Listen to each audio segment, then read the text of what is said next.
Mark Haney is a composer in residence at Mountainview Cemetary and the managing artistic director of the Little Chamber Music series That Could.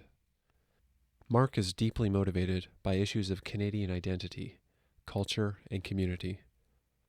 Mark is best known for Aim for the Roses, an avant-garde double bass suite that tells the true story of Canadian daredevil Ken Carter, through narration, layers of double bass, and a musical representation of 499 digits of pi. In 2016, producer, writer, and director John Bolton and Opus 59 Films made a musical docudrama about Aim for the Roses and his creation. The film opened at the 2016 Doxa Film Festival in Vancouver and was the recipient of audience and critical acclaim. Mark's compositions have earned national attention, a Jesse Richardson Award nomination for composition, and extensive local press coverage for 3339, his retelling of the Terry Fox story through the lens of the hero's journey, and Omnis Temporalis, a musical reconstruction of the acclaimed cartoonist Seth's award-winning graphic novel George Sprott. This project culminated in a 10-week exhibition at the Richmond Art Gallery featuring a cardboard installation by Seth that held 10 free performances and a recording of the work playing in the space throughout the exhibition. As a double bassist, Mark has performed throughout North America in a wide variety of genres, and continues to commission and premiere new works by Canadian composers. And now my extended interview with Mark Haney. We're joined by Mark Haney. Mark, thank you for joining us today. Nice to be here. Thanks for having me. One of the very first guests I thought of that I wanted to have on this radio show was you. Nice. Because, we go back a ways. We've known each other, probably about 8 or 9 years now, I think, Mark. That seems about right. Yeah. And one of the first memorable gigs I did in Vancouver when I moved, I think it was 2011, so that sounds about right. And you and I played in a gig that was promoted by Redshift Music, featured a work of yours with a theme revolving around Terry Fox, as I recall, and this involved, it was it 3339, the title of the work? That's right, yeah. I was doing a little research before this, by the way. I don't have that good of a memory normally. But I do remember the gig, and I do remember hearing it because I didn't play in the piece. I played in one piece at concert, so I do remember being very, very impressed with the fact that you were performing, composing, you had some hand in the video editing, and it was obviously a theme that you were very close to. And this seems to be a pattern in a lot of your works as a composer, is drawing on multidisciplinary elements. I know you've done work with film, with dance, with a variety of musicians around BC and Vancouver. And when I think of you, Mark, I think, obviously you're a great bass player, you're a composer, you're an artistic director, you wear many hats. But if we start at the beginning, can you tell me a little bit about how you got into bass playing and your path as a double bass player, how you came to this point? Because when I talk to bass players, it seems like it's sort of like you guys are always attracted to the bass right away. Like it's just something that sort of calls you. Was that the case? Yeah. It goes back to the 9th grade in September of 1988.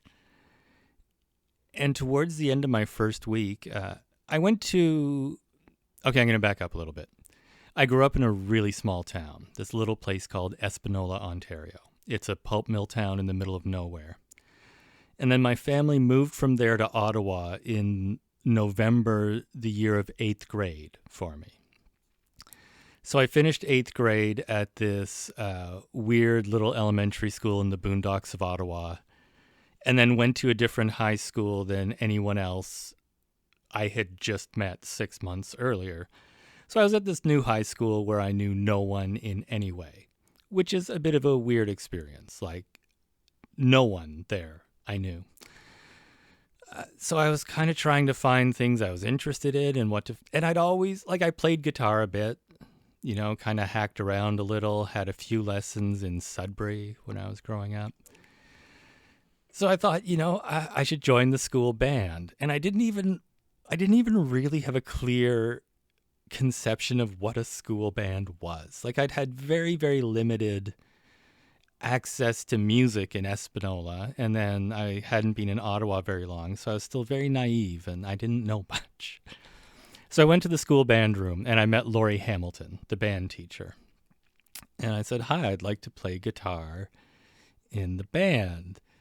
And I remember her asking stage band or concert band. I was just like, what? Guitar? She said, "We have a guitar player in the stage band, but we need a bass player." And I swear to you, up until that moment, I had never heard the word bass used to describe an instrument. Wow. Like bass was a knob on a stereo. Oh, okay. I see.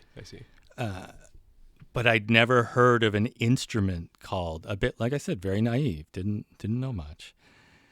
And then she showed me an electric bass in its case, and it looks an awful lot like a guitar.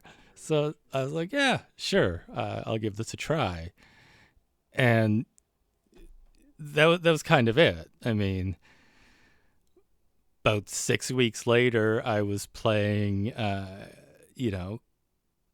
the basic riffs every bass player learns right off the bat. Like you got Your Money by Pink Floyd. Yeah, Come Together. Right? Come Together. Gotta yeah. for sure. Smoke on the Water is one of the first ones. Absolutely. And then, it just kept grabbing me.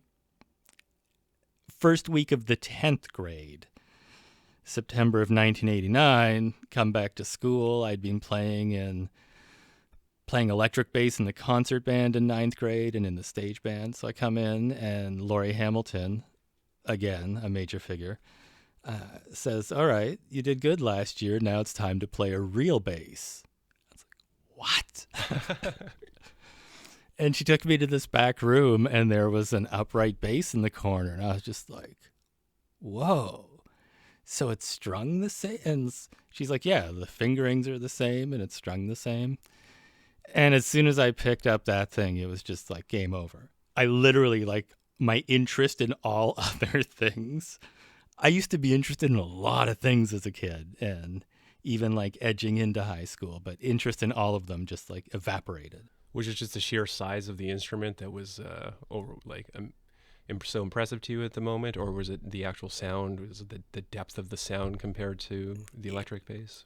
It was the connection to the sound you get when you play upright bass. It's such a physical instrument, and you have to be so physically connected to it in several points that you feel it physically in a way that most other instruments don't. At least the instruments I'd tried before that, which really equals like guitar. Yeah, sure, yeah.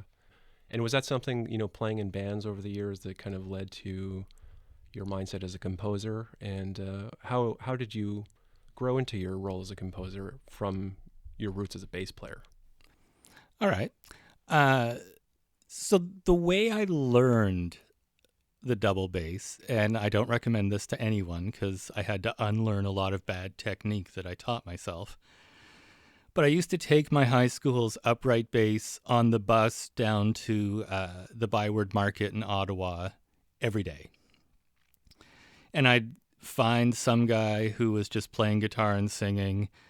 And I always made the same offer and they were always into it. Like, hey, let's play a set together and split the cash, because they knew they'd just get more attention with this kid with an upright bass. And I knew most of the songs and could play them on electric bass, so it got me used to it got me some money. It kept me away from the house, which was a very, very important thing as well. So it was kind of a win all around. And I did that all through high school and into university, as well as playing in other bands, and some of the groups I busked with started doing gigs other places, and I started playing in a punk band, and that kind of music was always a really, really big thing for me.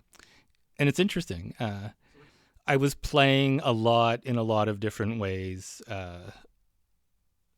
It was my life, literally. There was nothing else that existed beyond, like drinking and sexual misadventure always. Yeah, that's always in, but they also in the parentheses. They go hand in hand with things like scummy all ages punk gigs and sure, right. It's all part of the package, I think. It was 1992. It's just the way we did things. Different times. One of the things that I was really into all through that time was really conceptual music. I was a big Pink Floyd fan in the 10th grade, obviously. I think Pink Floyd is the gateway drug for a lot of people who get into more conceptual. And that led, Devo was one of the next steps, and their larger sense concept. And, if I had a choice between Dinner with Mark Mothersbaugh or Dinner with Roger Waters, I'm going with Mark Mothersbaugh. Oh, really? So that was a pretty big influence in your path? Musically, not as much as Pink Floyd. I hear Roger Waters in everything I've ever written. There's always some little snippet I can tell you exactly on what album. Didn't mean to, but there it is. And it's undeniable. And I've been listening to so much, a little Floyd during the pandemic, but actually a lot of Roger Waters. There was a brief flirtation with Jethro Tull. Yeah. I don't know if I stand by that, but sort of conceptual stuff. And then I got hooked on theater. I think it was grade 11, so it's probably 1990. And I'm embarrassed to admit this, but I admit it, and we were teenagers, we were 15. There was a play on at the National Arts Center, and I don't know if I know my parents took me to plays at the Sudbury Little Theater when I was a kid. But, I was very independent all through high school and when I was doing this music, and I was always on my own. So I was making my own decisions from a very early time. And I don't think I'd ever taken myself or gone to see a play in that time. This was the first time I was like, oh, I want to go see this. Now, this is the terrible part. You might edit, you might not, I don't know. But my friends and I went to see this play because Erica M. was in it and she got naked. Erica M. from a VJ from the early 90s on Much Music. Yeah, she was the VJ on Much Music. I remember those days very well. Yeah. Next to Teresa Roncon from the Power 30. Totally. Yeah. And Christopher Ward, he was amazing. Yeah. So anyways, not a good reason, especially in 2020, but that was our reason when we were 14 or 15. Oh. The play was Unidentified Human Remains and the True Nature of Love by the great Canadian playwright Brad Fraser, and it blew my fucking mind in ways I couldn't even have comprehended it would be blown. I remember when the lights came up at intermission, I was kind of stunned and started putting on my coat, and I was just like, I can't even. And then I realized there was another half. And I just kind of sat down stunned because I was like, how does this... Anyways, Brad Fraser's an incredible playwright, and it's an incredible show, and the whole cast was incredible. But the way the story was told, the use of imaginative stagecraft, the way minimal lighting can change everything... I had never experienced that. And so much of that is visual, and you don't get that from these great conceptual albums. And really, I think that was the point. Everything started becoming mixed together for me. You've called me a composer a few times, and I call myself that on my website and my outdated business cards, but I've really been questioning that label for myself. I don't know that I fit into how that's defined with that word. Because as you mentioned, there's almost always multimedia aspects or other artistic aspects. Right now, to me, the Isolation Commissions was as much an online artistic project as anything else. And right now I'm in the middle of putting up 75 stories about 75 women who died during their World War II service that I researched with a team back in January.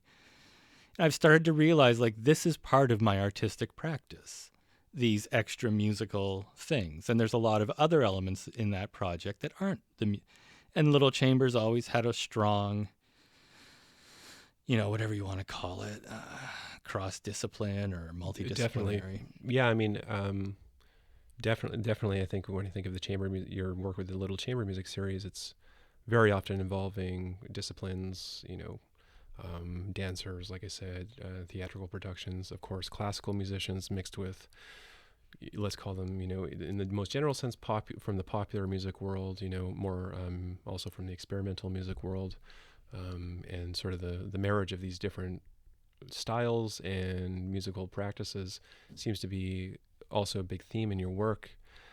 When you start composing a work in this conceptual manner, is it normally that you start with the music, or that you necessarily have to have a determined conceptual idea before the music emerges, or is it just kind of a combination of the two? So the way it kind of always ends up working for me, this is a bit of a digression, use it or not, but I feel it helps explain what I'm talking about. Yeah. Werner Herzog, who is an artist who just usually fills me with joy and awe. Werner gave this great article where someone asked him if coming up with the ideas was hard. And he explained that ideas are like burglars breaking into your kitchen at 3 a.m, and they never stop coming, and you have to deal with the one closest to you, and sometimes you kill him quick, and sometimes he moves in for 6 weeks, and there's, that's how it is. There's always ideas. Some of them stick around longer. Some of them take you a year and a half to wrestle to the floor. Others are gone in 5 minutes. So all of the things I've created, there's always a moment where I have a complete mental image of the whole thing. I see it. For instance, my so far only album that's released, Aim for the Roses, I'd been fascinated with the story of Ken Carter for a while. I'm always fascinated with different stories. I like narrative. I think I'm more of a storyteller, honestly, than a composer, but whatever. I'm tired of labels as well. So I've been fascinated with Ken Carter, and I'd also really been toying with the idea of trying to create music based on a musical representation of pi. Because of the nature of pi, that means there's no repetition. This is going to be a constantly morphing thing start to finish, and that fascinated me. And I was doing Bard on the Beach with Jaleesa Pancania, a good friend and a great composer. And I was walking across Vanier Park, and I suddenly, I looked at the planetarium, which I think just the year before my band The Beige had done our CD release there, this great show. And I had this sudden vision of, if I made a recording with the pi thing and told the Ken Carter story on top of it, and then I could do this cool show at the planetarium to release it instead of trying to somehow perform this weirdo thing live. And that doesn't mean I knew every word, or I'm claiming like Mozart that I could have sat down. The way I describe it is, it's like,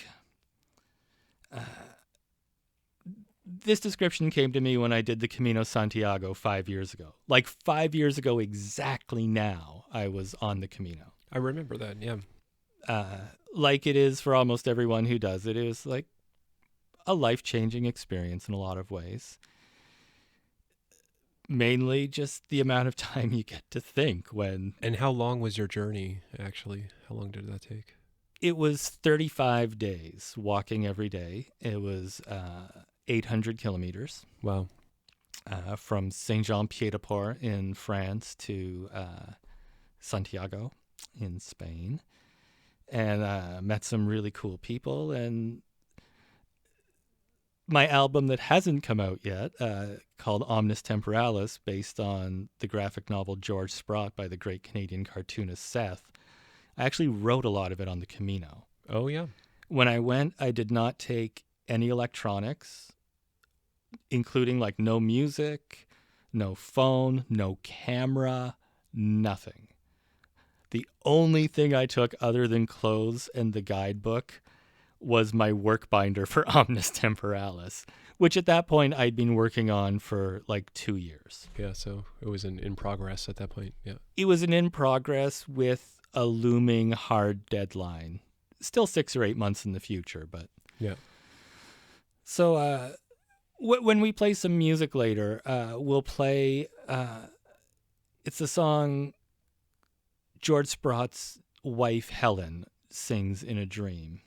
And it's a beautiful song that I wrote for my partner Ida to sing because I knew she'd be playing Helen. And I wrote it in this like 13th century church in a tiny, tiny village. I'm getting way off track, but trust me, I'm getting back to it. Yeah, please, by all means, go ahead. But I just, I love that. I love that connection that I know that entire melody. I didn't write the whole thing, but a lot of the melodies were turned into the final thing with no alteration from what I wrote in this, well, various churches and fields and whatever in Spain. But Helen's song was this one. Anyways, so the reason I brought up the Camino was there were times when you'd be walking 30 kilometers to a small town over like what seemed like an endless field. And then at some point you saw, like probably looking about an inch wide on the horizon, this little town or small city. You see it, it's there. You know how you're getting there, and you know what you're going to do when you get there.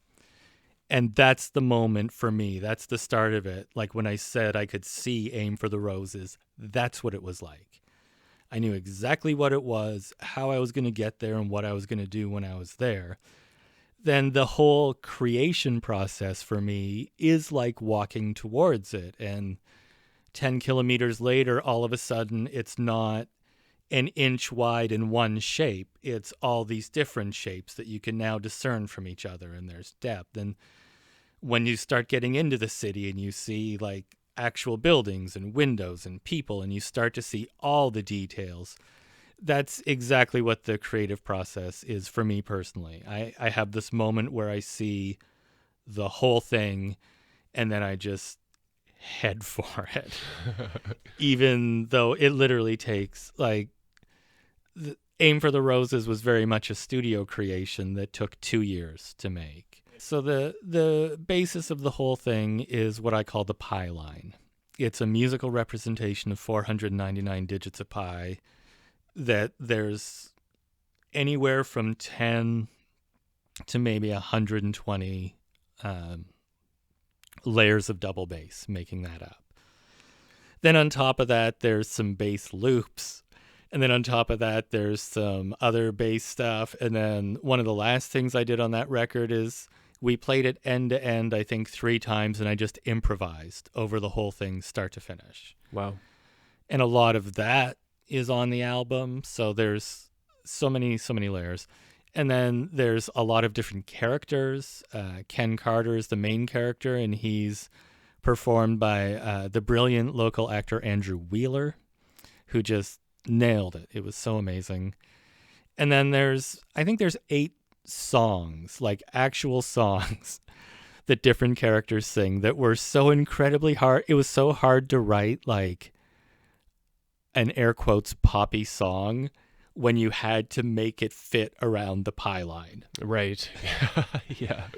The pi line determined everything. I see. Yeah. So the songs they're odd, but at the same time, I feel like they sound totally like me. Yeah.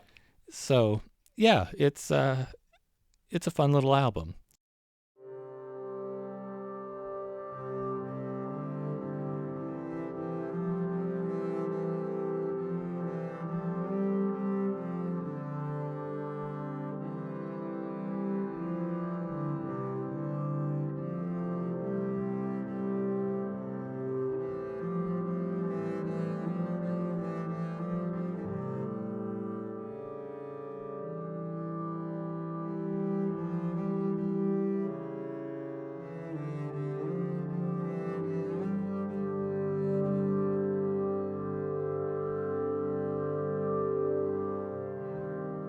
everyone thought it was some kind of joke.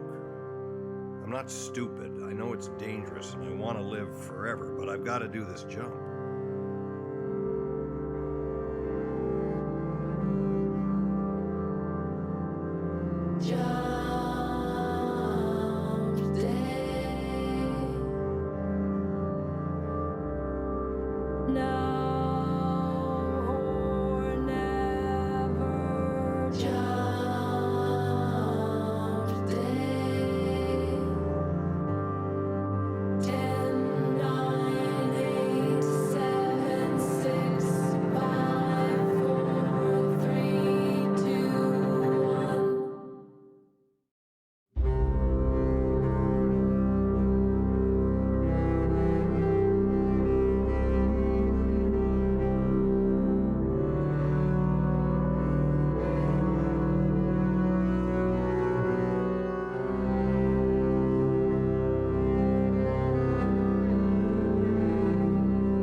Of water where the car landed, 180 miles an hour off the ramp, 506 feet traveled, 3,500 feet short of the goal.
The Terry Fox piece you mentioned earlier is another one of those that I think Benton Rourke, who had the other piece on the program, Jordan and I decided the theme of the concert should be the hero's journey, like the sort of Joseph Campbell archetypal hero's journey.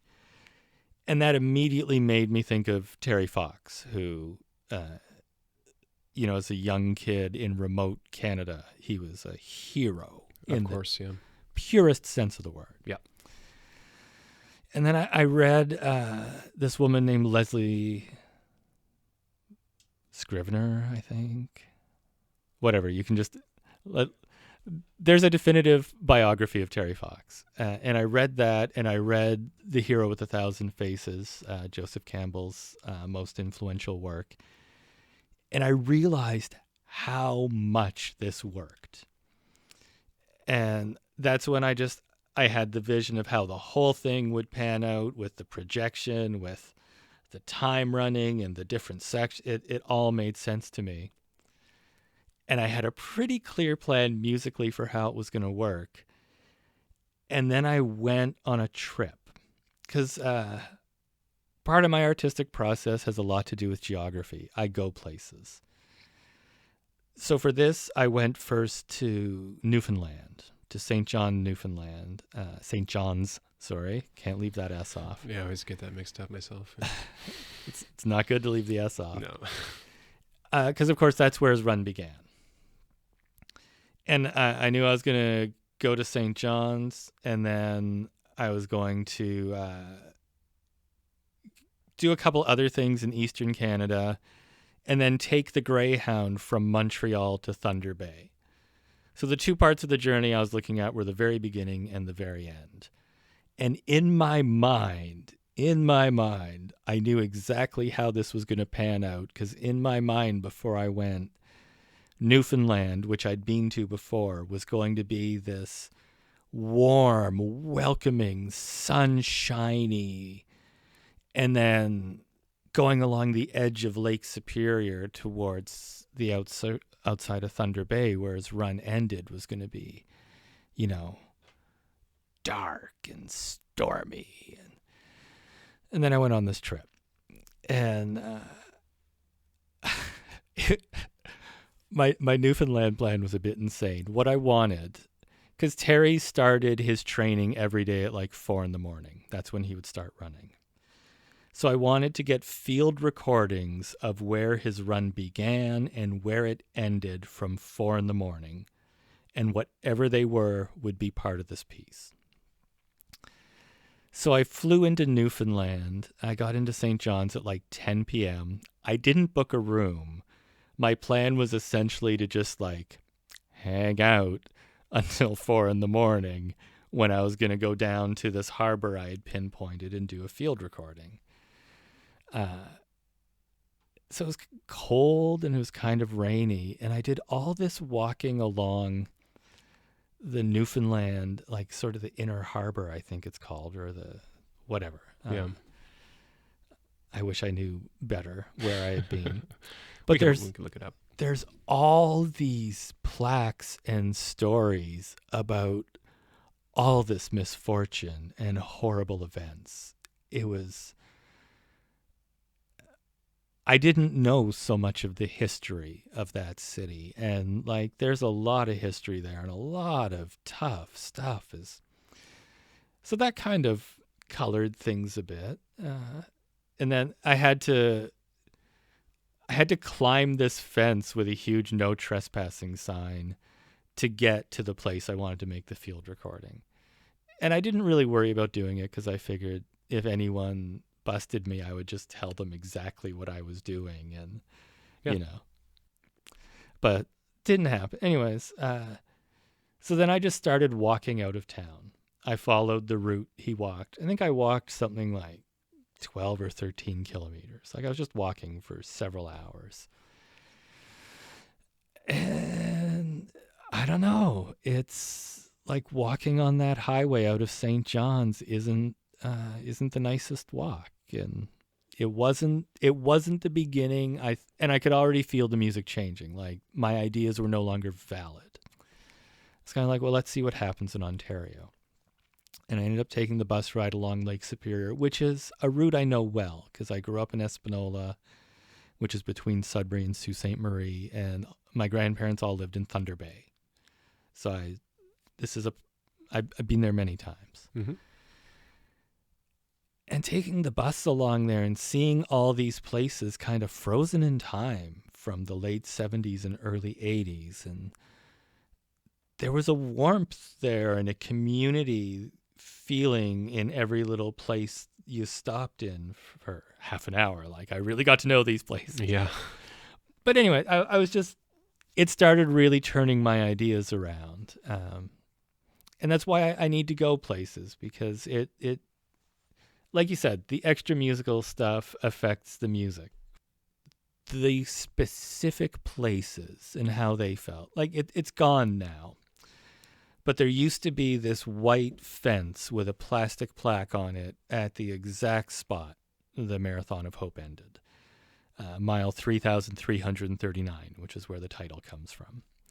And this was erected by the community. It had nothing to do with any kind of government, city, town, anything. It was just the people who lived around there put up this post to mark this really important spot. And they maintained this little lawn around it for 30 some odd years. Highway expansion eliminated it. There's an official marker there now. But being there at 4 a.m, you couldn't help but have a sense of the connection the community has to this spot, this moment, it's all, I think things like that, things you create with a real intention, they have a way of drawing energy to them that, there's something there. And, to rip off a line from Hunter S. Thompson, like, if you look at it with the right kind of eyes or listen to it with the right kind of ears, you can feel it. It's something. And it was really present there. So that just changed everything about every idea I had about the specifics of the composition. The overall way it worked, the overarching structure stayed the same as when I first envisioned it. It's just, that doesn't mean there aren't radical changes inside that structure, Yeah. So like, just because I can identify the container, everything in it's going to shift 10 times before we get to the end. Yeah, and you have to be open to that evolving from the original idea along the way, sort of allowing it to evolve organically, right? Absolutely. And sometimes you throw pretty much the whole thing out and start again. When you came into the Little Chamber Music series, am I right? Did you sort of revive that organization? It had existed for a while, but it was dormant, as I recall. Yeah. And you kind of reimagined it and took the name and the original concert idea into more of a community idea. Yeah. So the original Little Chamber Music series that could started in 1992.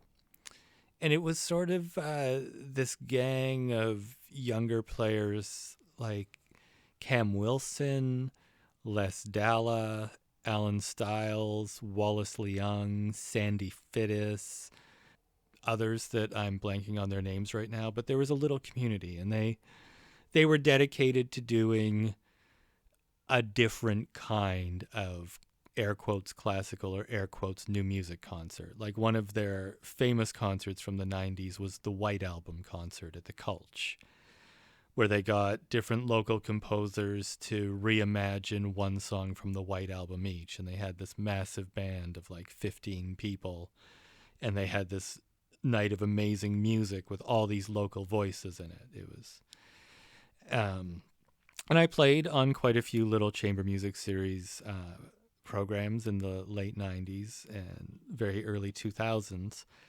But sort of the driving force at that point was Wallace Leung, sort of conductor and brilliant ideas man and brilliant musician. And he died really suddenly and unexpectedly in early 2002. And sort of over the next couple years, Les Dalla kind of took on a lot of leadership at that point, and Alan and Cam, and they sort of still did a few projects and saw a few things through, but with what happened to Wallace and Wallace gone, it just, no one wanted to continue at a certain point. So it was about early 2005 when it just fell dormant, essentially. And then in 2010, I started renting Alan Stiles' live-work studio from him because he was living with his partner out in Surrey. And when I was moving in, there was this pile of boxes full of papers and music. And I said, what's all this stuff? He said, oh, well, that's all Little Chamber stuff. I was like, oh, okay. He said, you know, our bookkeeper has kept the paperwork current every year. So if you wanted to, you could just take it on and do something with it. And at the time I was like, yeah, I'm not gonna do that. Cause this would have been 2009. Sorry, 2000, or I don't know, memory. But this was right when I was in the home stretch with finishing finally the 2 years of making Aim for the Roses. So I had tunnel vision. I wasn't interested in anything else. Just, enough. But then probably about a year and a half later, sort of, I would say mid-2011, I was starting to have a lot of ideas about what I wanted to do and ideas about what I thought. And I was good and pissed off with the fact that a lot of times, well, it's not just a lot of times, it's a fact that there's two Vancouvers. There's Vancouver for people of means and Vancouver for the rest of us. And they're two separate cities that both occupy this stolen land together, right on top of each other. The difference is the people on the bad side of those tracks see the better half, but the better half don't even see us. That's true. And, you know, things have changed, but, you know, this was close to 10 years ago. And at that point, like, air quotes, accessibility for the arts was like offering $39 tickets for a Wednesday night. Yep. You know, it's bullshit. And it was around the 2010 Olympics, and I remember everything was drying up culturally. Totally. Yeah. Yeah. So I was kind of at one of those points where I was fed up with everything. So I thought, it was right around this time I started my Fieldhouse residency with the Park Board, because I'd been doing a lot of community engaged arts with different groups and was seeing things differently. And I thought, you know, Little Chamber Music could be a vessel to do something different, to try and aim for the highest quality vision and performance that I can, pay the people I work with properly from day one. It's never something you can just kick down the road and not charge people a penny to come see it. Like, that was the only formula I was interested in. I'm never going to ask someone to work for free. I'm never going to ask someone to pay to see the work. Is this possible? And, you know, at the end of 2020, I can tell you and anyone else who wants to try it, like, yeah, it's possible. Totally. It's a lot of work. Not going to lie. Like, a lot of work. You lose your life for several years. But whatevs, you know, at the end of the day, I've got some things I look back on with incredible pride. Can you talk about your residency, when it started at Mountainview Cemetary, and your use of the venue? I know you've done recurring concerts using both the hall and, of course, the cemetery and the outdoor space around the hall as well. Yeah, and so that We Just performance with Nikki, that was before the residency at the cemetery began. That was in October 2013. And I'd actually done a piece for All Souls the year before that as well. So I'd had a working relationship with Paula Jardine and Marina Giarto, the artist who do All Souls, and through them Glenn, who I call the Godfather, who's the manager of the cemetery. And honestly, it's because that person is in that position that so much great stuff happens at that cemetery. He's amazing, and so much is because he's willing to do more work and put in more time and find money to support things that simply bring people together. It's that simple. So I'd had this working relationship. And then it started kind of as a joke. Somewhere, it was late 2014, but Paula Jardine said to Glenn as a joke, like, well, you should just make Mark the composer in residence here. Because Paula and Marina are the artists in residence for the cemetery, and they do All Souls. And then from that joke, it just kind of turned into a conversation where Glenn and I thought, like, why don't we? And back then, this isn't part of the deal anymore, but at the beginning, where I was living, I didn't have any kind of workspace or space to leave work set up. Like, if I did anything, it all had to be. So they had this little office or half office that wasn't being used for anything except like throwing random crap in. It's now being used by an actual person. So, but at that point, they gave me like this little office to work in and access to the hall, and Little Chamber got to put on these events. And that started in January 2015. And it's really grown and evolved. I'm there far less than I used to be, but the connection is far stronger. Like, it's just grown stronger year after year. And we were just there last night with 9 double basses performing Terry Riley's In C. Yes, please tell us about the concert, because I think we're all very curious to see how we're adapting in the new concert space with the new environment that we're all facing with social gatherings and limited numbers and so forth. How was the turnout, and how did it go over? People loved it. I ducked out during the rehearsal to hear a bit.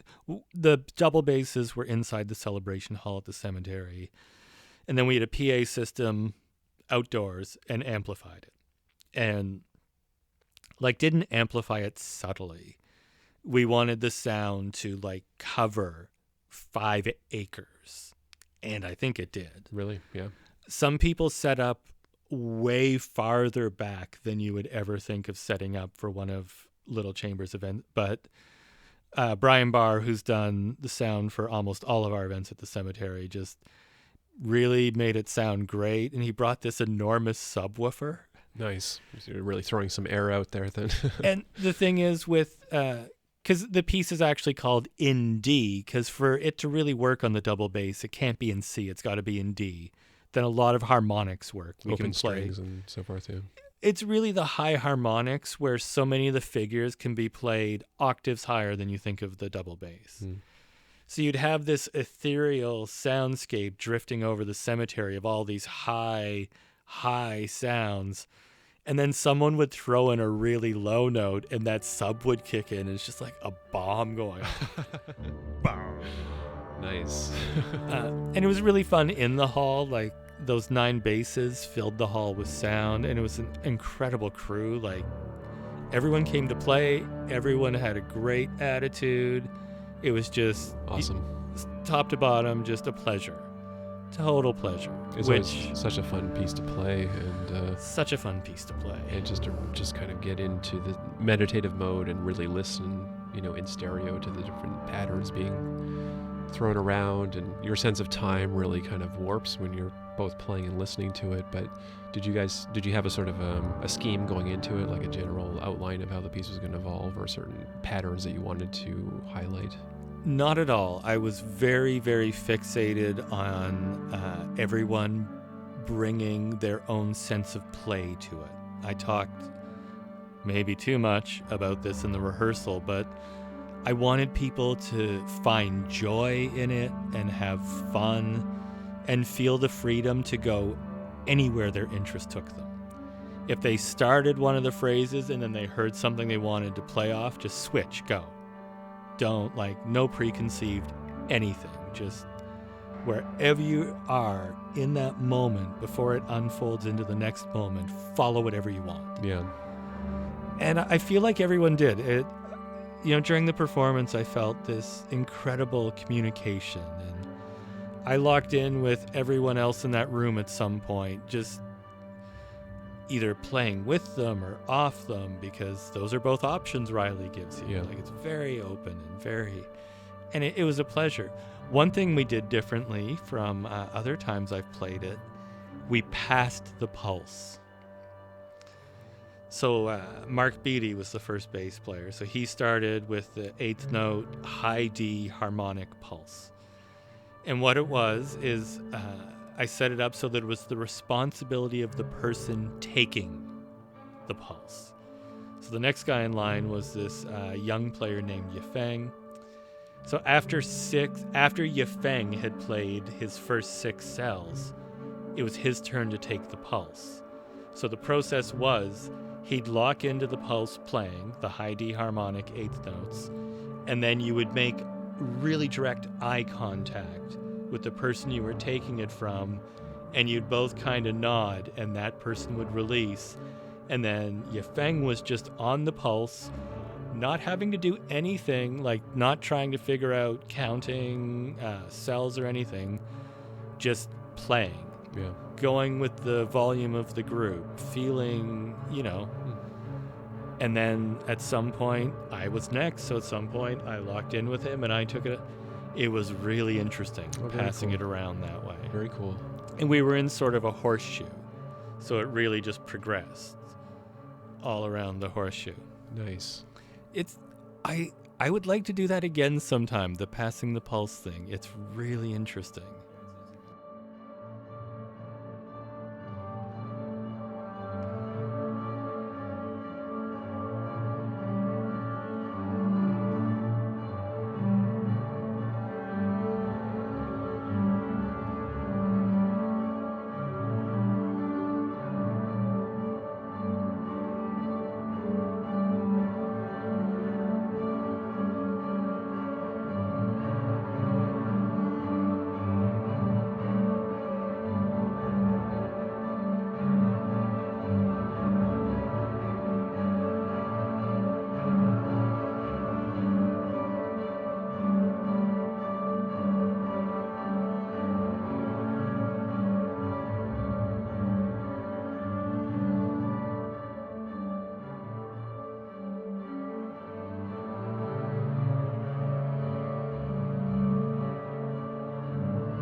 Tell us about the isolation commissions, Mark. I know it was something that was really cool to see, and seeing the variety of musicians online every week for the past few months.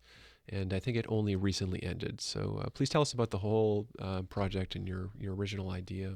So the original idea, the isolation commissions the idea first went out in a newsletter, little chamber music newsletter. I think it was March 16th. So it was right when things right were really going south for everyone in the across the board. Yep. Like, I think it was the second day of lockdown. That's right. And the original intention was simply this. This was before CERB was an acronym we all knew or had ever heard of. I knew that myself and everyone I knew had lost months of work instantly. Like, remember when we still remembered the gigs that got canceled? It's like 10 years ago. Yeah. It does seem like a long time ago. But overnight, me and everyone I knew, everyone had lost essentially their income, or a large part of their income, for the foreseeable future. And I also knew that there were people out there who would be interested in supporting. So a lot of people, and I realize it was probably a poor choice of words, but a lot of people thought because the title was Isolation Commissions that people had to write a new piece or something. But I laid it out to the artists and the donors very clearly that it could be anything. To me, the commission was, I arbitrarily said a 4-minute video, but it didn't matter. Some people did less, some people did more. It was just an arbitrary number so that people knew I wasn't expecting a large work. This was meant to be a short thing. And I said in my email to everyone involved, like, it can be anything. It can be a work in progress. It can be a song you love. It can be, I don't care. It's just you. What? And the idea was Little Chamber absorbed any fees from Canada Helps, the great website we use for donations. And we did a paid Facebook post for every one of the videos to make sure that everyone's work got seen by as wide a circle as possible. We spent basically $10 on each one, just so that more people could see it and become aware of what was going on. And Little Chamber just absorbed all of that. We had a little bit of money to play with. Because it was important for me that every donor knew that they would give $200 and the artist they picked would get $200. It was that simple of a transaction. You want to support someone, every penny you give. Guaranteed, 100%. And when I first did it, I was kind of hoping, like 35 or 40 would be awesome. Like, if that many people gave, that's, it's a nice little chunk of dough, and that's nice little, I was thinking, it would make a mosaic. Like 40 of these would be this cool mosaic that's also a snapshot of this weird time. And it grew much beyond that. It was really, really embraced by a lot of people. And at the end, we have 130 Isolation Commission videos. I ended incoming commissions in early June, mainly because the whole thing was taking up so many hours for me. I could only imagine. 'Cause I do this all on my own. Yeah. So from March 16th through to the end of June, maybe into the beginning of July, just the isolation commissions, never mind all the other Little Chamber stuff like the grants and the this and the admin, just the isolation commissions were 40 to 50 hours a week. That's fine. Honestly, I think it's probably good that I had so much busy work during those months, because I'm prone to depression, and if I'd had nothing going on, I think I'd be 400 pounds. Yeah, it's good to stay busy in those times. For me, I think it was essential. I mean, you were doing a lot of editing with that as well, right? Obviously syncing audio in some cases and overlaying. Yeah. And just the simple basic tasks of, like, once that's all done, just putting it on YouTube, putting it on Facebook. I wrote a little intro for each one, collecting people's bios. Right. None of this is a complaint. It's just a way of saying this is how much work was going into it. So the reason I closed the incoming commissions is I had the Human Shadow Etched in Stone project coming up in early August, which was a concert marking the 75th anniversary of the bombing of Hiroshima, where we managed to gather 42 string players at the Polygon Gallery, everyone spaced safely apart and masked, and everyone was so careful with each other. So we did the Penderecki Trinity to the victims of Hiroshima, and 3 new commissions. Videos will be online imminently, just waiting for our incredible director, John Bolton, to finish. But it was streamed that evening. We recorded at 8:15 in the morning, and that evening we did a big streaming event of the live concert. And it was about 2,500 people watched, which was great. But anyways, I had to start cutting down the amount of work the isolation commissions were, because I had a lot of work to do for Human Shadow Etched in Stone. So I decided early June, I forget what the date was, but I'd given people notice, and we closed down the incoming commissions. And it was right around that point, a woman named Carol Yappel donated, and she wanted Francois Houle. So I got in touch with Francois, and this was early June, because he had a plan at the end of June, because he was coming from Quebec home to Vancouver. And along the way, he did a series of very small backyard concerts to raise money for cancer, because his brother had recently gone through that whole thing. So I thought, and Francois was game. Francois was super game from the get-go. So I thought, this is great. We'll wait for Francois to come home and he can do his thing, and that's a perfect ending to. Sort of documents the whole 5 or 6 months or so of how we've all been dealing with this situation. I really think it does. Yeah. And we held off releasing the last 3. This is where it gets back into sort of how every part of every project has meaning for me, So the last 3 videos were Francois, Rachel, and then Ellen Marple, another good friend, great trombone player. She had commissioned me. I had 2 commissions. The first one was Suicide is Painless, and then Ellen also commissioned me. And I decided to do that one together with Ida, because, of course, we've spent the pandemic together. Yeah. It's amazing going from both people being out of the house. And I used to do a lot of out-of-town gigs and also just little travel and stuff. It was rare for me to go 6 weeks without being gone for a week. Right. So suddenly we're both just home all the time. Yeah, it's a change. It is. It's been great because she's awesome. But we decided we were going to do that one together and just do like a nice summer song, like just a little cover, and have a good time together.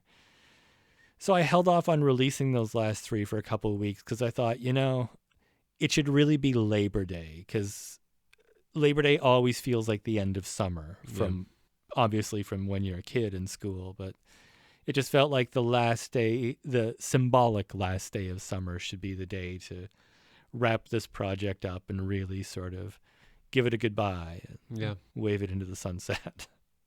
Given how popular it's been, Mark, do you foresee it coming back in some form down the road, or maybe kind of like reining it in if necessary, but maybe as with some of your events, making them a regular series even? I feel people's relationship with digital content has really changed. And I feel like right now we'll see where people are at down the road. But I'd say as of September 2020, most people are kind of done with digital content. Yeah. I have access to a lot of stats for a lot of videos, and I've talked to a lot of other people and the fact is, late August into early September, you can see there's a significant drop. The same amount of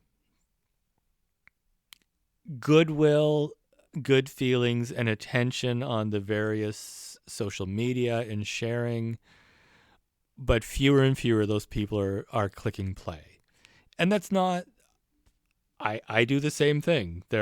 I see a friend of mine has a video, and it's not convenient, or I'm not interested in that moment to watch it, but I'm like, awesome, hit the like.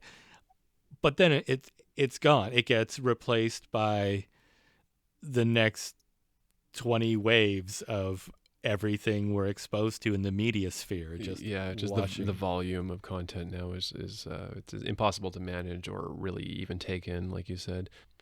So with the indie concert last night, Mark, sort of like starting back into the public space, what are your thoughts going forward as for presenting? Obviously, we're going to have to play it by ear in the next few months as kind of go by guidelines, but thinking about projects involving some of your concepts, how do you see presenting music going forward in the next few months or so? It's an interesting new set of challenges. For instance, one of the great concerns from some places with last night's event, some stress on the weekend, was the concern that there would be too many people coming, even though it was outdoors in an enormous, enormous space. That does not change the fact that the provincial health officer, Dr. Bonnie Henry, has made it so clear we can't gather in large numbers. I guess 50 is the cutoff, isn't it? 50 is the cutoff. And honestly, at the beginning of the summer, I thought by now we'd be in a place where there was a little more nuance to that.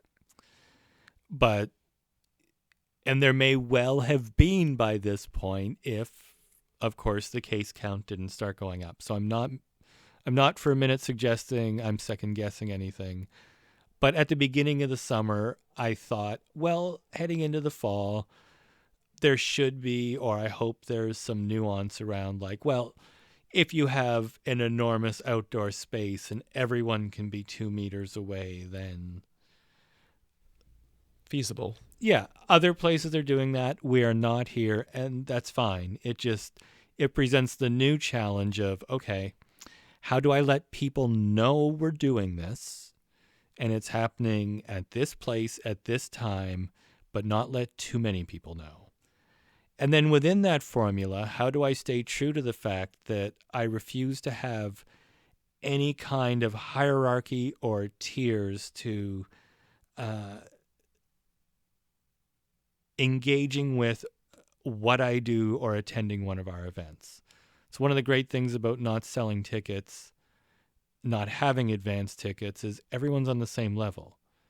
You show up and you make room for yourself, and you're probably going to be with people you don't know, because a lot of our events at Celebration Hall, when we were doing them indoors, were very crowded, and you had to get to know your neighbor. Yep. So it was, how do I make this wide so that I don't feel like I'm just inviting a certain circle, but also ensure that the numbers. So the solution was to only promote it in the 48 hours ahead of time through Little Chamber's newsletter and a couple Facebook posts, and that's it. Like sending the word out there at the last minute, and about 50 people showed up. It was great. They really enjoyed it. It was great to have them there. If we are still roughly where we're at by next summer, at least I feel, if we're still here next summer, I'm really going to need, in order to continue doing things that are meaningful, I think, a little more nuance around that. Like if you're playing with, originally for Remembrance Day coming up, I was going to have 75 female voices. That was the ensemble. Not happening. Not going to happen. But even at the beginning of the summer, I thought there was a possibility, because these 75 voices, it's a site-specific work in the cemetery on this roadway through the Abre section, which is from 33rd Avenue to 36th Avenue. It is literally 3 blocks long. And there are trees. There would have been one singer at each tree. These trees are about 3 meters apart each. The singers would have been back for... Anyways, it would have been totally possible with every restriction except the number 50 to do this. And again, I'm not arguing this, and I totally respect our province has done great. I'm happy to follow every rule to the letter. Really am. I'm totally on board. And it's not worth the risk of being shut down, or who knows, right? Who knows? It's not worth anything. Yeah. But if next July we have a summer like we did this summer, I really hope that there is some freedom for people with proven expertise and a track record to imagine things beyond that contained of a number. Yeah. I understand fully why we've stayed there, but I worry. I mean, I worry about the winter. I worry about the fall, but my big concern for a lot of mental health, our society, it's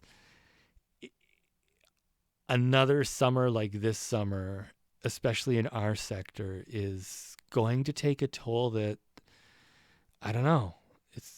There's already been a toll, but it's just, yeah. You know what I'm saying? I think you're right. I think the longer term effects were only starting to scratch the surface of what we might see. And I fear for the traditional concert hall model in general. I mean, I think that is such a stretch at this point, even just when I think of or see footage of concerts where people are sitting shoulder to shoulder. It seems appalling now, and that's only less than a year ago. Yeah. Going back to anything resembling that in a comfortable situation seems implausible, But I do think, Little Chamber Music, Redshift, who's done a lot of spatialized events, collaborating obviously with Little Chamber Music. There's already kind of some momentum in that direction.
You've had this recording project in the can now for a while. We were talking about a little bit earlier. Yeah.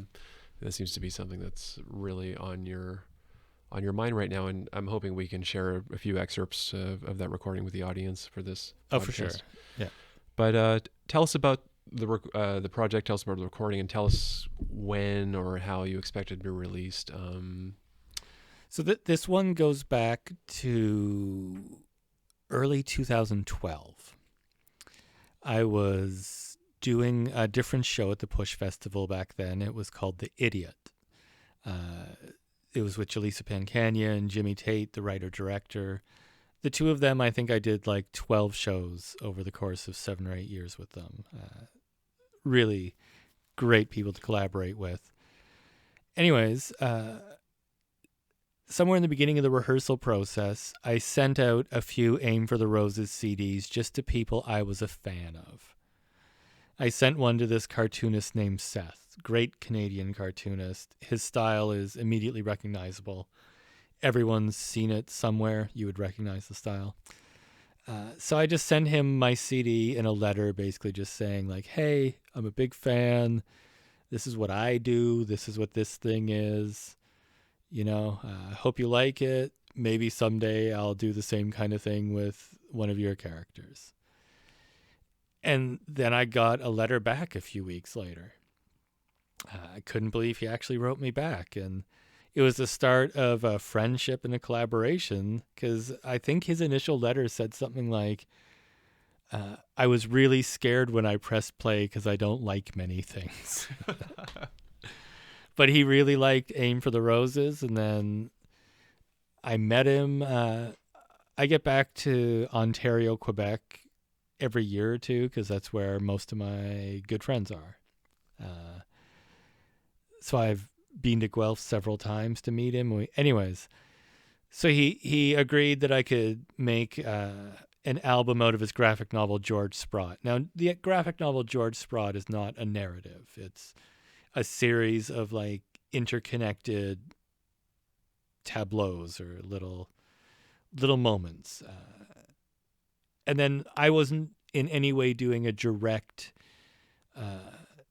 translation or adaptation of that work. I was taking that book, taking some elements from it and mixing them up and making my own kind of thing with his materials, which he was right into. And I like how it turned out. And I was very fortunate that the Richmond Art Gallery and their curator, Nan Caponia, who's a friend of mine, they agreed to host a performance and exhibition based around Seth's work and this piece. We always had this vision of a cardboard set, because Seth does a lot of art in cardboard. He's created, a lot of his work takes place in the fictional city of Dominion, and he's actually created a cardboard city that now lives at the Art Gallery of Ontario. He does a lot of amazing art with cardboard. So the vision was always to have the performance with 4 or 5 actors and 3 or 4 musicians in this cardboard setting and bring the whole thing to life. It ended up being written for a trio of double bass, myself, cello, which was Marina Hasselberg, and alto flute, which was Mark Takeshi McGregor. And on the album, there's about 35 different people playing different characters. When we did it live at the Art Gallery, Richard Newman played George Sprott both on the album and at the Art Gallery. And I knew it, and Seth confirmed that Richard is the perfect George Sprott. His voice, his manner, Richard is George Sprott. It's amazing. And then we had Dory Haley, who we've mentioned several times. She plays George's niece, Daisy, who's a central character in the album. And she has a beautiful song about her Uncle George. So Dory was there playing Daisy. And then we had 2 other actors, my friend Cora Lee and Giovanni C., who was at that time the artistic director of the Gateway Theatre.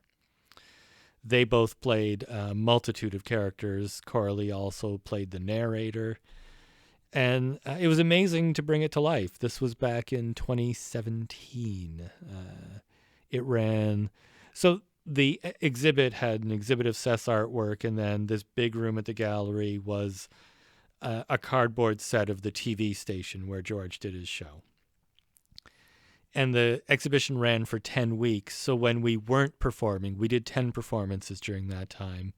But in between them, the album, the recording I made, looped endlessly in this space, which I liked almost as much as the actual performance. There was something so beautiful about having this story floating around you in this cardboard fantasy space. Anyways, that is eventually going to come out through Drawn and Quarterly Publishing, who is Seth's publisher. It was in their catalog for 2020 on vinyl in this beautiful package Seth has designed. But of course, then COVID came, and Drawn and Quarterly doesn't feel this fall is the ideal time for an expensive luxury item. So I'm hoping 2021, but we'll see. Yeah, I've been sitting on this one since 2017, so. Well, Mark, we want to thank you for stopping in today. Thank you. I went on a lot of digressions. No, this is exactly what I had in mind for this podcast. So I was really excited to have you in person and to get into some detail about your background, your inspirations, some of the nuts and bolts of some of the operations you've been working on, and mostly kind of also thinking about the future. You know, like you said, hoping that things are going to kind of come back into play in 21. So I'm really hoping and looking forward to seeing what you're going to be up to with the Little Chamber Music series, whether it's going to be more online production or gradually getting back into in-person concerts. And I think I'm pushing more towards that. Digital leaves me pretty cold. Yeah. So between the isolation commissions and then Human Shadow Etched in Stone, which when the videos are online, hopefully soon, people will be able to see that John Bolton and his crew created an amazing, amazing piece of work. I take no credit for that one. Like the 3 composers who wrote pieces for the occasion to match the Penderecki, Jordan Nobles, Rita Ueda, and Robin Jacob, they all did amazing. The 42 string players who came together with a really rushed schedule and a lot going on, like they delivered an exceptional performance.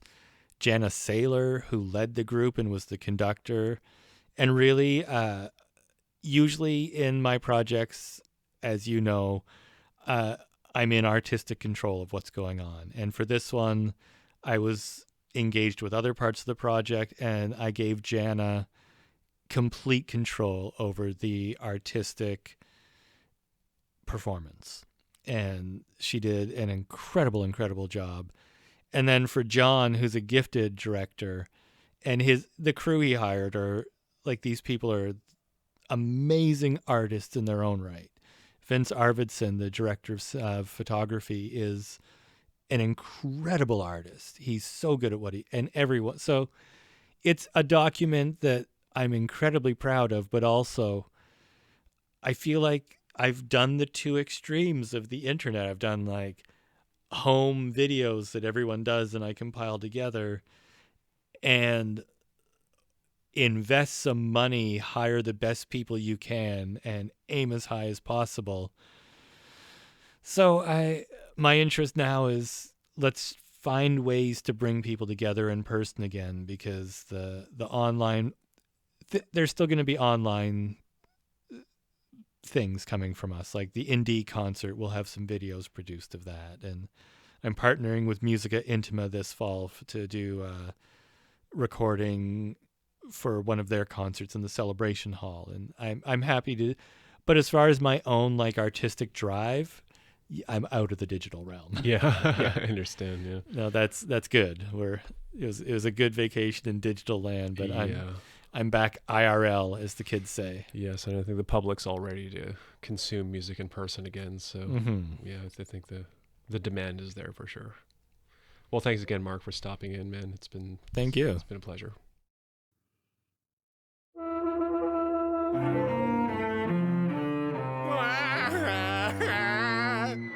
Sure, I remember George Sprott. We taped our shows in the same studio for 12 years. Of course, George worked live, liked to wing it. Not that he was all that good at it.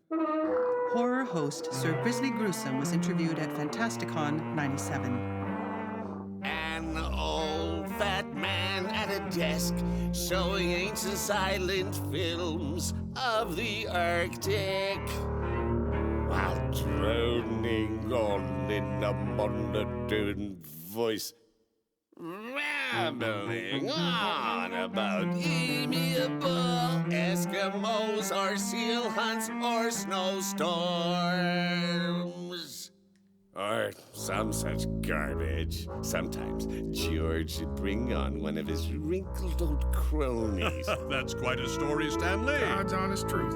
A hunter or bush pilot, and they'd reminisce. Coming up next, Voyage to Ellesmere Island, a film about my journey aboard the icebreaker Halifax. And quite an arduous expedition it was, eh, Stanley? It certainly was, George. Why, I Hold recall... that thought, Stanley. It's April 5th, 1963. You're watching Northern Highlights, and we are going to pause for a word from our humble sponsor. There? I appreciate you showing up on such short notice, Stan. What the hell else have I got to do? You'd never guessed, look at me. But I started at CKCK as a weatherman. I put on this cape only because they needed someone to push the Friday night horror cheapies. I had a few good bits. I used to put on a lady's wig, But of course, this isn't about me. You want to know about George. You don't see people like George on TV anymore. Bald, overweight, repetitive, slow and steady. He even sat in an awkward manner. Sometimes his tone was a bit regretful. Finding the days a bit empty without Lucy. Even melancholic. I am. I really am. It's funny, Lucy and I, we never got on. But after she passed and I was alone, really alone, I've ended up missing her. Not surprising. I imagine it's a common experience. You should move out of that big house, George, now that Helen's gone. You're right, I should. You haven't said anything, so I'm guessing you haven't heard. Heard? Heard what? Henry died on Tuesday. Henry is dead? How? I'm sorry to say, he killed himself. Jesus, Stan, I'm shocked. From what I'd heard, the horse farm was doing all right. He'd handled Mary's death so well, he seemed fine. Well, Joe told me Henry Henry had been looking a bit lost lately. Perhaps something had changed. He was getting up there. It might have been illness. Or fear of illness. Henry. Of all people. It's hard to imagine thinking of him back then, that he end up hanging in that barn. So grim. 5 seconds, George. Thanks, Saul. Hello! We're talking with Mr. Stanley Winters of the Coldwater Lodge. Hello again. Stan, I believe you're going to walk us through this next piece of film. Sadly, there's no place on TV today for relics like George or me. I got the boot back in '81. TV was different then. Polka Time, Bowling King, Miss Charm School, Marshal Cormier and his musical Milkmen.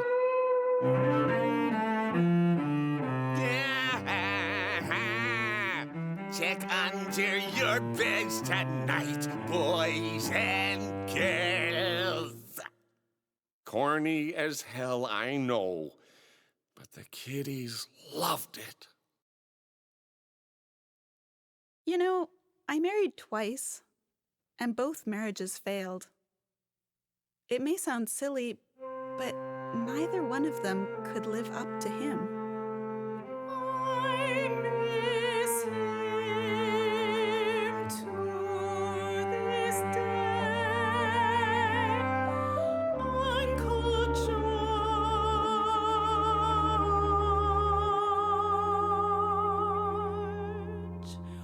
was a large man. Please resist the fat jokes. I don't mean his size. Expansive, distant, hard to grasp. He shared some qualities with those Arctic landscapes he loved so much. Uncle George was complicated. He seemed alone, isolated.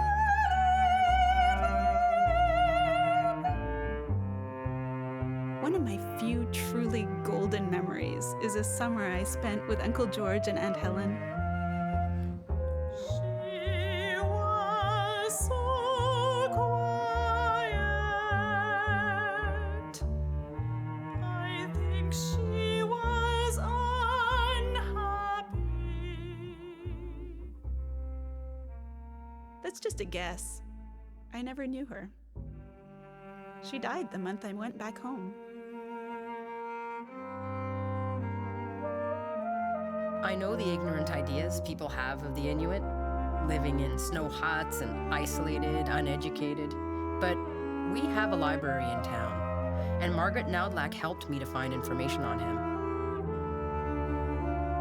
I read that book he wrote in the 60s about his life. Not one word about mother and me. I doubt he even knew my name.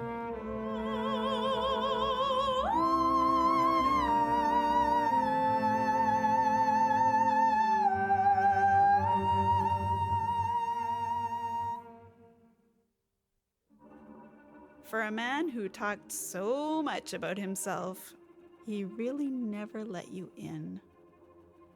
There was something in him I couldn't put my finger on. Some ache or regret. I was the one who found Uncle George when he died.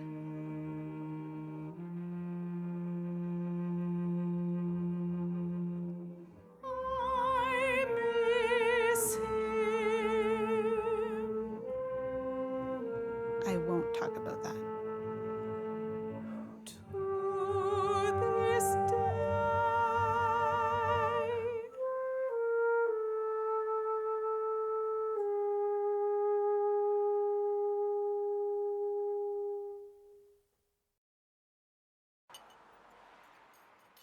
Did you eat a full meal like I asked you to? Yes, I ate some. My appetite's been poor. I feel a terrible headache coming on. Oh, you poor thing. I'll get you an aspirin as soon as you're in your dressing room. Oh, it's nothing. Don't fuss. It's no bother. Did you get... Hold on. Before you start, let me put your mind at ease. Your film has arrived. It's ready to go. Programs have been placed on the seats.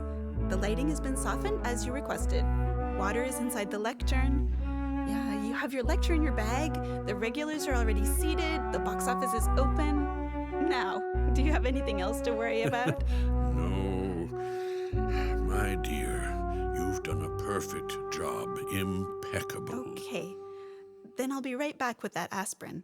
You are a gem.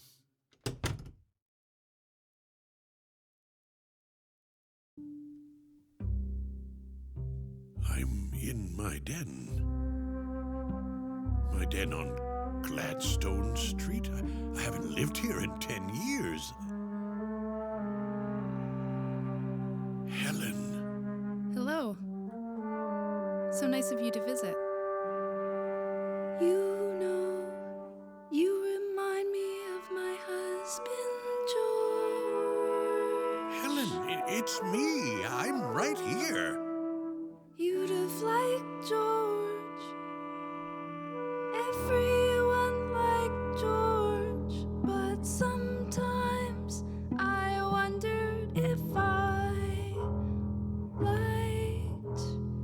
George was a confusing man, confusing and confused. Please sit down. He fooled me. What I took for strength turned out to be weakness. He was so deeply afraid. Helen, He pushed his troubles away, hoping they would vanish if he didn't look. He did that to me, and I did vanish bit by bit. He looked at me in the beginning, right at me. Those first years were so close and tender. yes, tender.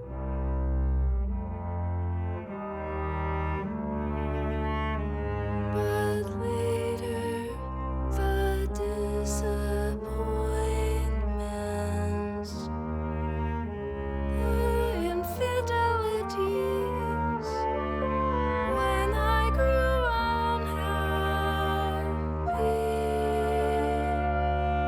he looked away. If I tried to speak of that unhappiness, he would get a look in his eyes. A desperate look that pleaded for me to stop. A look that said, Don't make me talk about this. I can't do it.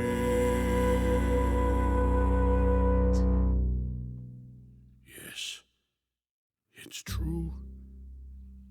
I was afraid. I felt pity for him, and so I kept quiet.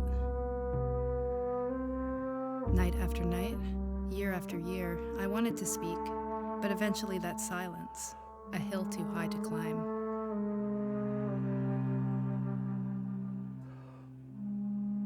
I've often felt that George believed my fatal accident was no accident.